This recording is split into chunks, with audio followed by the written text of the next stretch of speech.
You were born with the blood of kings, but no one told you how to wear the crown. Modern men aren't weak because they lack potential. They're weak because they were never initiated. You were raised in systems that stripped you of challenge, promised comfort, punished power, and sold you validation. You weren't taught to lead. You were trained to please. And in that emptiness, you either overcompensated or disappeared. Some of you flexed, some of you hid. But neither of you ruled. This is the collapse of masculine sovereignty.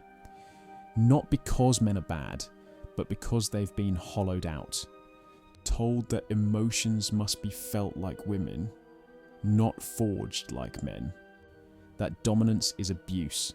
Told that the warrior inside them should be tranquilized. So instead of kings, we got cowards in crowns. Unclaimed men wearing gold they didn't earn. You want to lead? You want respect? Then you need to know what broke you. These are not just behaviors. They are broken identities, patterns, symbols, archetypes. And if you don't name them, they'll run your life. The Hollow King. He craves status but has no spine. He posts quotes about discipline while escaping reality every night. He wears the crown but fears the responsibility. The Worshipper. He builds his identity around a woman. He calls it love, but it's dependency. He doesn't protect her. He pedestalizes her and expects her to save him. The Pleaser. He says yes to everything, hoping to be chosen. He thinks kindness will buy him intimacy. Underneath, he's angry, resentful, starving for approval. The Manipulator Magician. He uses intelligence like a weapon. He hides his fear behind superiority. He seduces with words, but never shows his soul. He wins arguments, but loses connection. The Untethered Rebel.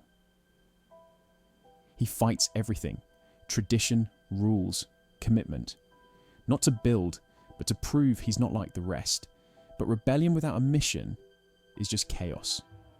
He's not a threat to the system. He's a pawn of his own ego. The Joker. He laughs at everything, especially himself. He hides truth behind punchlines, but the smile is a shield. He's terrified of being seen seriously. The Ghost. He disappears when it matters most. He avoids conflict, avoids commitment, avoids reality. He thinks silence is safety, but it's just slow self-erasure. You never know what he feels. Because he doesn't either. If any of these hit too close, good. That means you still have a man inside you worth saving. Most men don't fake weakness. They fake strength. You hit the gym, but your woman walks all over you. You speak confidently, but crumble the moment you're rejected. You preach stoicism, but you're emotionally numb.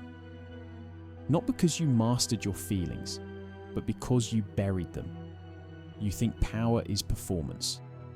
But performance without presence is fraud. Masculinity isn't dominance, it's direction. You've been taught to look strong. But looking strong isn't the same as being unshakable. You want to be feared, but not respected. You want loyalty without offering leadership. You confuse noise with authority, but the loudest man in the room is often the weakest. Strength isn't loud, it's sovereign. It moves with weight, with order, with responsibility. And if you haven't faced your own chaos, you will project it onto women, society, and everything else. There's only one way out. You have to kill the boy. The one who begged to be chosen, who chased comfort, who feared rejection more than regret. This isn't a journal prompt. This is psychological blood. This is you versus your excuses. The only way out is through the parts of yourself you've never dared to meet. And you have to initiate yourself. There's no tribal ritual, No village elder, just you, your mirror, your fire. You become the initiated man. When you stop running from your shadow, you face your neediness, your rage, your lies. You become the warrior in service. When your strength serves something higher than your ego, your family, your mission, your God, you become the sovereign king. When you rule yourself first, your mind, your emotions, your decisions, that's when the world bends. That's when women follow, not out of fear but respect. That's when you stop chasing queens and start building kingdoms. You're not broken, you're just uninitiated, but that ends now. Reclaim the archetype, rebuild the fire, and wear the crown like it was always yours.